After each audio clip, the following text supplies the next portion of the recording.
Level 1. Halcón, the lookout. The burner phone vibrates against your thigh. It's 2:14 p.m., and the sun baking the asphalt is relentless. You don't answer. You just press the volume button twice through your denim pocket to signal you received the message. You sit on a rusted Italica dirt bike at the edge of the federal highway, a cracked bottle of warm Coke in your hand. 3 olive green military trucks roll past the intersection, kicking up a thick cloud of dust. You type 3 numbers into a text message and hit send. You just earned your keep for the day. You are 14.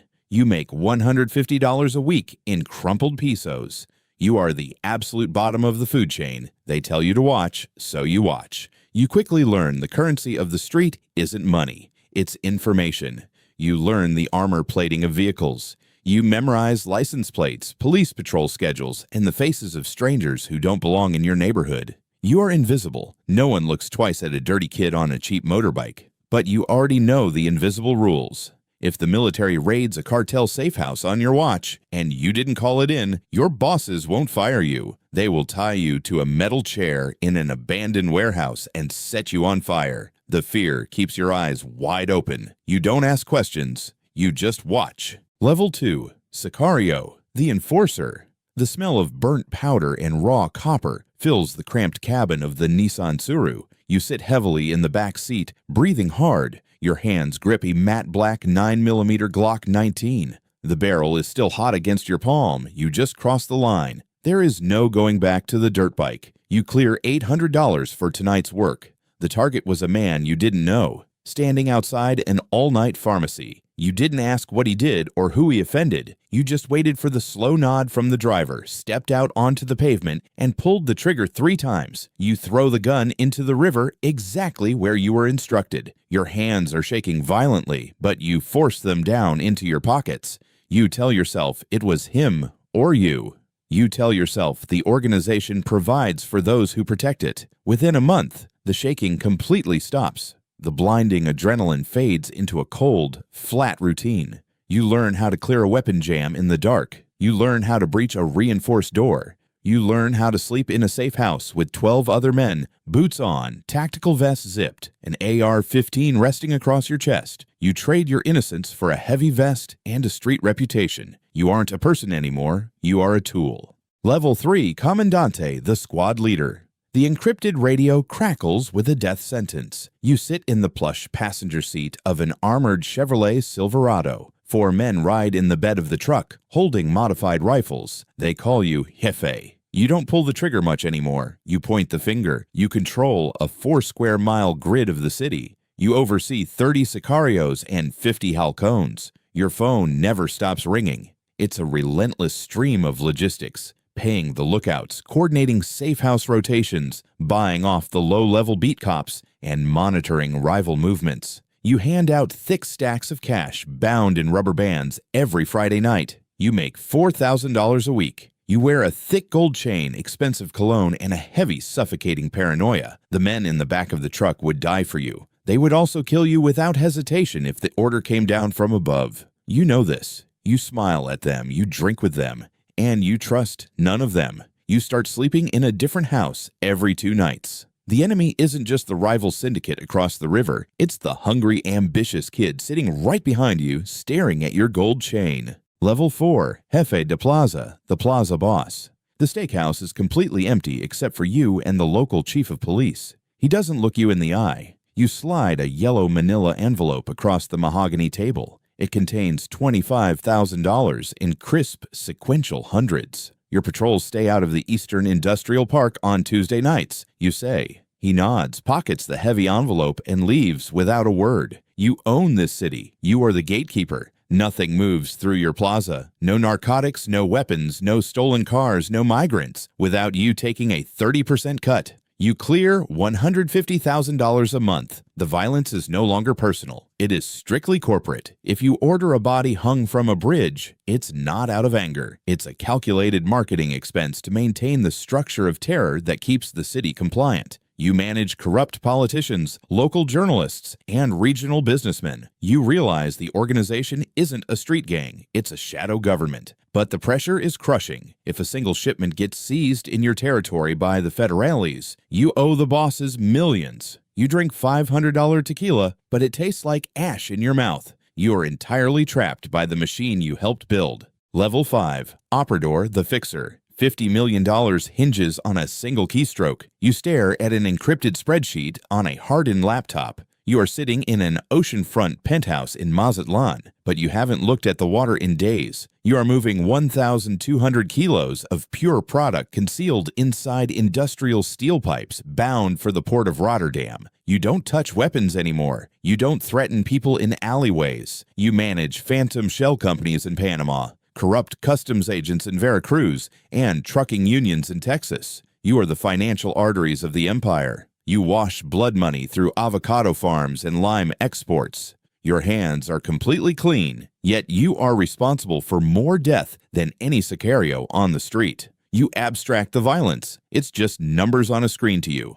A missing shipment, a seized asset, a liquidated liability. You live in a permanent state of hypervigilance. A minor mathematical error, a delayed wire transfer, or a compromised shipping container means the loss of $20 million.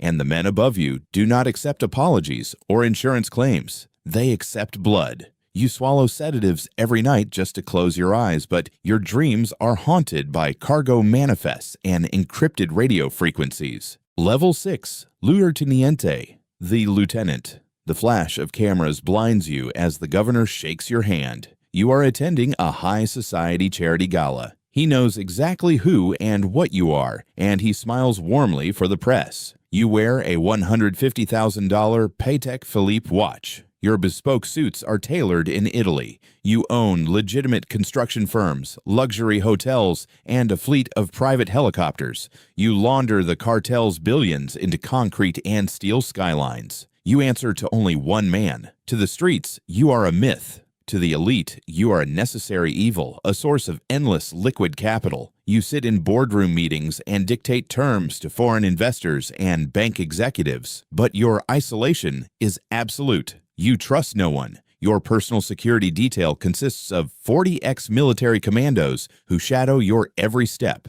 Every meal you eat is tasted by someone else first. Your wife and children live in Europe under assumed identities because they are the only leverage your enemies have over you. You possess unimaginable wealth, but you cannot walk down a public street, go to a movie theater, or sit quietly in a park. You have built yourself a gilded billion-dollar cage. Level 7. El Padrino, the Kingpin. Silence hangs heavy over the massive mahogany table. You sit in a subterranean bunker beneath a sprawling, fortified ranch. 6 men sit around you. They are the lords of the plazas, the lieutenants, the operators. They do not speak until you speak. You are the CEO of a multinational empire of illicit commerce.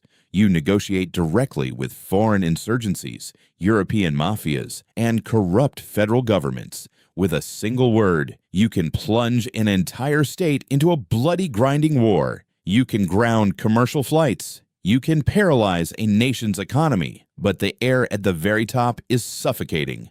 The DEA has a $15 million bounty on your head. The CIA tracks your satellite communications. The military hunts your convoys with thermal drones. You know the historical math. No one retires from this chair. You either end up in a concrete maximum security cell in Colorado for the rest of your life, or you end up on a cold metal table in a morgue, betrayed by one of the 6 men sitting in this very room. You look at their faces. You calculate who will make the move first. You silently decide to have the man on your left killed tomorrow, just to be safe. Absolute power has burned away your humanity, leaving nothing but a cold, reptilian survival instinct. Level 8. El Fantasma, the Ghost. The wind howling through the Sierra Madre is the only sound you hear. The air is thin and freezing. You are sitting on the wooden porch of a bare cinderblock cabin hidden deep in the mountains, surrounded by nothing but pines and sheer cliffs. There is no electricity here. There are no cell towers. There is no money. You haven't seen a city in 9 years. You are the supreme architect, the myth, the founding father of the syndicate. You survived it all. You beat the rivals, the governments, the betrayals. But this is the ultimate reward.